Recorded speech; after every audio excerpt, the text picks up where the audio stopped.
All right, Andrew, go ahead and give us the rundown. What do you get? What you got? What you got done so far? Okay, so well, first of all, let me see. This is the Cougar. So you see back here. All right, now I can go for it. Okay. So what you got? So the bolt on the top was stripped. And Richie told me that. So there's probably like 3 threads that I was engaging in. Okay. And then this one was starting to strip. Okay, so you helicoiled both sides? So I helicoiled it. Okay. And then after that, so I put the bolts back in, bolted it up, and I hit the trigger, and it wouldn't, the gear wouldn't retract. So it was basically stuck in the outward position. Mm-hmm. So I used that to my advantage. So basically what I did was I took this bottom bolt out and I moved it to where it's supposed to be, how the mesh is supposed to be on the flywheel. Uh-huh. And it's about half of. So yeah, I'm gonna try to get a better angle here. You can see, yeah, that's way off. So I was gonna put a cam eccentric in there, but I can't even do that with this one because there's not enough meat there. So I think what we're left with is basically putting this on the mill and milling this, put a slot in it, and then put a shim in the front so it can't back out. Unless you get a better idea. Put a shim in the front so it won't back out. Yeah, so basically, if we slot this hole so that this is open or near open, open because the bolt's so big, and then we'll put something in the front so that way it can't push it. It can't push its way back out. Oh, in front of the bolt. Okay. In front of the bolt, yeah. So, and that's what we got. I mean, that's basically all we can do, which is crazy that it's even that far away. But this is a factory transmission. Yeah, it's factory. Interesting. It's weird. Think it could be the flywheel? Like not. I mean, too small. Right diameter. Yeah. Yeah. I mean, it could be off a little bit. I mean, that's weird though. I mean, I've never seen that before. I mean, not saying that can't happen. It's just weird. So that's why he was having such a hard time with different starters, and it was sounding like trash. So, but we're gonna fix it. So yeah, that's my suggestion. I mean, what do you think? I don't see anything wrong with that. I mean, the only other thing you could do would be to cut this ear off and move it, but then it won't be as strong. Yeah, I can weld. I mean, we can cut it and weld it, but that's super like invasive. Yeah. So I think yeah. That's just. So what I want you to do is find out where the bolt, and we need to, because it's on an arc. So it has to be like, you have to go on both sides of the bolt where it would be, and then high and low, and we'll run a mill through it.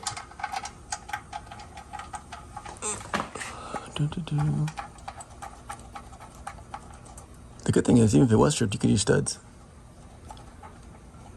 Yeah, you could. I wonder if I put paint on the side of that bolt and see if it would touch. Yeah, maybe you could do that. Kind of see where. If you grind the face down so it's flat. But anyways, so that's kind of what we got going on. So we'll cut the ear through, and then we will put it back in and test it out. And we'll put something in front of it. We could put a set screw in here as well. Actually, you know that? If we put a set screw, then it'll push it off. And then it'll be adjusted, so when you take it off, you won't have to readjust it. Because if you take it off, you gotta do the same thing. I don't know if that's a bad idea or not, but anyways, that's where we're at. That's where we're at on the Cougar for now. We'll give a couple updates as soon as we figure out strategy. All right, back on the Cougar. Just finished on the 440.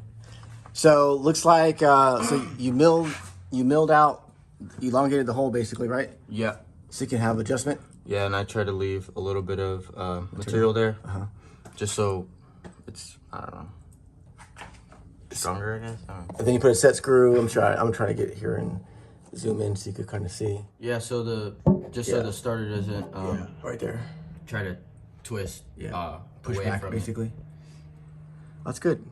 So that should be a permanent fix. And then when he blows this, not blows up, but when this starter goes out, this piece comes off, so you can keep that. So that's good. So did you try it out yet, or? I tried it without the set screw. Okay. Just to make sure it works. Cool. You want to bolt it in real quick and test it out? Okay.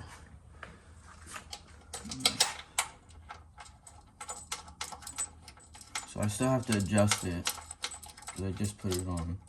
I would just tighten just like that. Oh, yeah.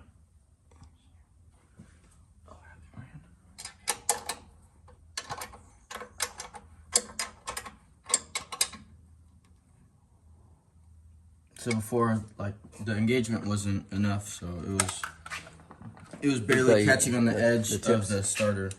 So that sounded like crap, but right. This is what it should sound like, I think. Perfect. Yeah. Perfect. Yep, no grinding. So put the camera in there. Let's see, I wonder if I... Okay, you get to it. Yeah.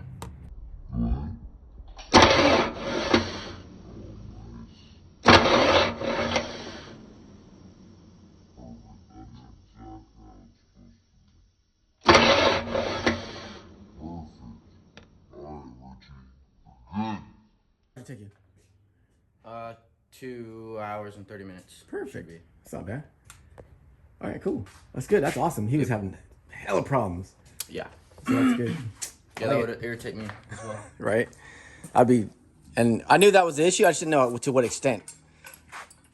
But I shouldn't say that. I didn't know for sure because I thought the gear spacing was off, the mesh. But I wasn't sure. I mean, you don't know until you actually investigate like we did. So. Yeah, it was very off. Well, I had to take off the nose piece so you could basically put it in to see the teeth were compatible. Which I don't. There's no other Ford starter, so I don't see how that wouldn't be the case. Yeah. But anyways, all right. Well, one problem solved. Then so tomorrow you're gonna do the fuel pump, and the hood hinges, and the carburetor. Yeah, that should be able to. Is it the same style fuel pump? I imagine. He said it's in the front seat. I didn't see it though. I don't know what he's. It's in the box. Oh, okay. It's probably because it leaks. Oh, right here. Yeah. So it's a Holly. It's a blue, or if it's even Holly actually. Looks like it's kind of generic. Where is it coming from? The leak. I don't know. I don't know. Maybe yeah. Maybe that's what he said. Change it. So. Oh, all right. If he said change it, we're gonna change it. Yeah. Man, what's up with this? I hope this is flared. If it's not, I'll have to check it. Make sure. Yeah. That's a high pressure sign. Well, it's not high pressure. It's only like 5 pounds, but he said change it, so we're gonna change it. And then we also noticed, before I forget, what do we see? Oh, the brake line.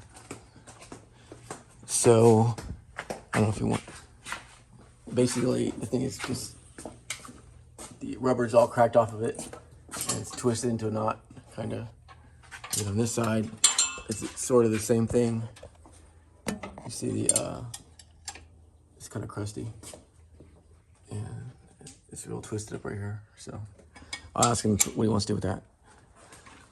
And then move on to the next thing. Okay, sweet. Yep, nice.